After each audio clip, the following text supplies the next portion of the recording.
রাজা একটা স্বপ্ন দেখলেন যে 7টা গাভী হৃষ্টপুষ্ট তাদেরকে গিলে খেয়ে ফেলতেছে 7টা জীর্ণ শীর্ণ গাভী, আর 7টা সবুজ গমের শীষ, 7টা শুকনো গমের শীষ।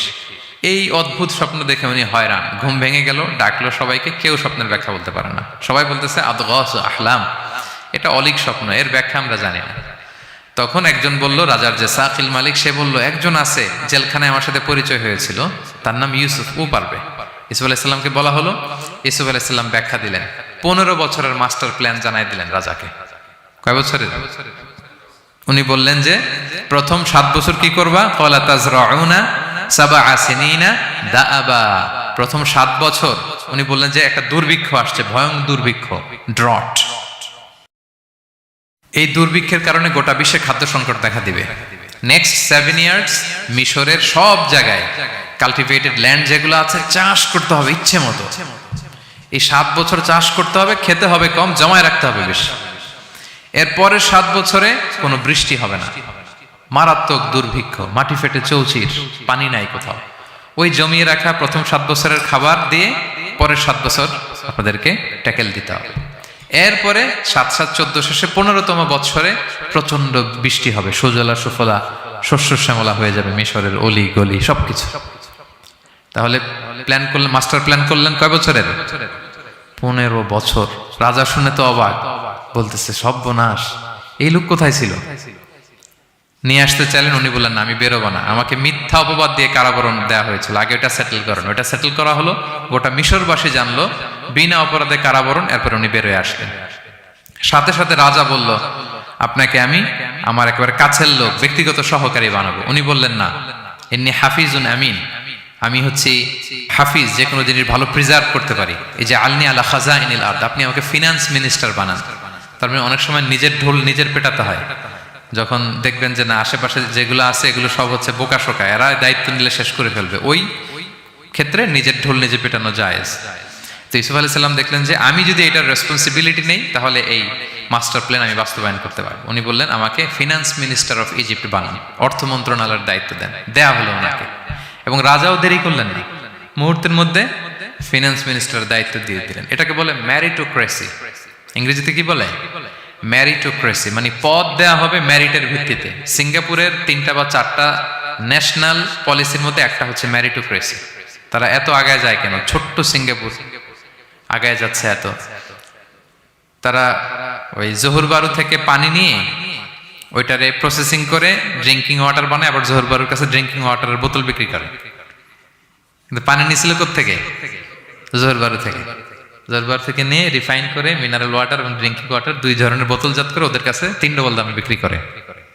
This is called merit. আর সিঙ্গাপুরের রাষ্ট্রীয় পলিসির মধ্যে একটা হচ্ছে ম্যারিটোক্রেসি, মানে ম্যারিটের ভিত্তিতে পদ পাবে। এখানে চাচা মামা খালুর ফোন কলে কাজ হবে না, এখানে দলীয় কোনো কিছুর কাজ হবে না। এজন্য এরা হু হু করে আগাচ্ছে শুধু সামনের দিকে। এই ম্যারিটোক্রেসির ফর্মুলা ফলো করেছিলেন দ্য কিং অফ ইজিপ্ট। তিনি দেখলেন যে এক কারাগারে ছিল, কয়েদি ছিল, that's not a big deal. সে যে মাস্টার প্ল্যান দিছে, আমার ইজিপ্টকে বাঁচাতে হলে একে লাগবে আমার, মুহূর্তের মধ্যে ফিনান্স মিনিস্টার। অবাক করা কাহিনী, 12 বছর জেল খাটা লোক বেরোয় finance minister. This is called meritocracy. তারপর আল্লাহ নবী ইউসুফ আলাইহিস সালাম এভাবে বাস্তবায়ন করলেন। তো এই জন্য আমাদেরকে বড় প্ল্যানিং করতে হবে এবং রিসোর্স ম্যানেজমেন্ট জানতে হবে। আমার অনেক কিছু আছে, কিন্তু আমি এটাকে ম্যানেজ করতে জানি না, আপনি সফল হতে পারবেন না। আপনার অ্যাসেট আছে, টাকা আছে, নলেজ আছে, কিন্তু আপনি ম্যানেজ করতে জানেন না। আপনার ম্যানেজমেন্ট না থাকলে সফলতা আসবে না, বিশেষ করে যখন এটা গভর্নমেন্ট রিসোর্সের ব্যাপার আসে। গভর্নমেন্ট রিসোর্সকে এটা চমৎকারভাবে ম্যানেজ করতে হয়। আপনারা কি জানেন পৃথিবীতে ডেইরি প্রোডাক্টের জন্য কোন দেশ সবচেয়ে বিখ্যাত? ডেইরি? হ্যাঁ, নিউজিল্যান্ড। আর এখানে অস্ট্রেলিয়া। এখানে ডাচ লেডি একটা দুধ আছে, খান আপনারা? ডাচ লেডি কোন দেশের? নেদারল্যান্ডের বা হল্যান্ডের। হল্যান্ডে যেই পরিমাণে গরু আছে, ইথিওপিয়াতে তার 5 গুণ বেশি গরু আছে। আফ্রিকান একটা কান্ট্রি আছে ইথিওপিয়া, হল্যান্ডের 5 গুণ বেশি গরু তাদের দেশে। কিন্তু পৃথিবীতে ডেইরি ফ্যাক্টরিতে হল্যান্ড আগানো ইথিওপিয়ার চেয়ে 10 গুণ বেশি আগানো। কারণ ওদের গরু বেশি, কিন্তু ম্যানেজমেন্ট নাই। কিভাবে ডেইরি প্রোডাক্ট ওরা বের করবে, এই রিসোর্স ম্যানেজমেন্টটা জরুরি। আমাদের বাংলাদেশে আল্লাহ তাআলা অনেক রিসোর্স দিয়েছেন, এটার ম্যানেজমেন্ট নেই। আমাদের এই যে Cox's Bazar the longest sea beach, অনেককে বললে চিনেও না। আমি অনেক জায়গায় বলেছি যে গর্ব করে যে আমাদের তো লংগেস্ট সি বিচ, জানো কোথায় আবার এটা লংগেস্ট সি বিচ, চিনেই না কক্সবাজারকে। কিন্তু আমাদের ট্যুরিজম মিনিস্ট্রি কিন্তু এই রিসোর্সগুলোকে ম্যানেজ করে গোটা বিশ্বের ট্যুরিস্টদেরকে অ্যাট্রাক্ট করতে পারতো না। ম্যানেজমেন্টের দুর্বলতা। আমাদের সিলেটে যে হিল ট্রাক্টস এরিয়া, পাহাড়ি এরিয়া, চা বাগান, এটা অনেক বড় ট্যুরিস্ট অ্যাট্রাকশন হতে পারতো। আমাদের বান্দরবানে একবার একটা ক্যাবেল কার বানাইছিল, এটা কয়েক সপ্তাহের মধ্যে ছিঁড়ে পড়ছে। এই ঘটনা শুনলে বিদেশিরা তো দূরের কথা, আপনি উঠবেন ওটাতে আপনার বাচ্চা কাচ্চা নিয়ে? তা আমরা তো গেন্টিং হাইল্যান্ডে গেলেই ক্যাবেল কারে উঠি, লাঙ্কাবিতে গেলে এই যে স্কাই কেবলে আমরা উঠি না, কি পাওয়ারফুল ক্যাবেল দিয়ে, এত সুন্দর ম্যানেজমেন্ট, এত সুন্দর সেফটি সিকিউরিটি দিয়ে ওরা এটাকে ম্যানেজ করেছে, গোটা বিশ্বের ট্যুরিস্টদেরকে আকৃষ্ট করতেছে। ওটার উপরে উঠলে আন্দামান দ্বীপপুঞ্জগুলো দেখা যায়। আপনারা যাবেন লাঙ্কাবির ওই ক্যাবেল কারে, মালয়েশিয়ার সবচেয়ে উঁচু ক্যাবেল কার, স্কাই ক্যাবেল ব্রিজ আছে একটা। তো এই যে আমাদেরকে আকৃষ্ট করে এগুলো, কারণ they know how to manage their resources. Government লেভেলে এই রিসোর্স ম্যানেজমেন্টটা জরুরি, যেটা আল্লাহ নবী ইউসুফ আলাইহিস সালাম আমাদের চোখে আঙ্গুল দিয়ে দেখিয়েছেন। প্ল্যানিং লাগবে, মাস্টার প্ল্যানিং লাগবে, গ্রাউন্ড ওয়ার্ক লাগবে, এরপরে আপনি কাজে নামবেন।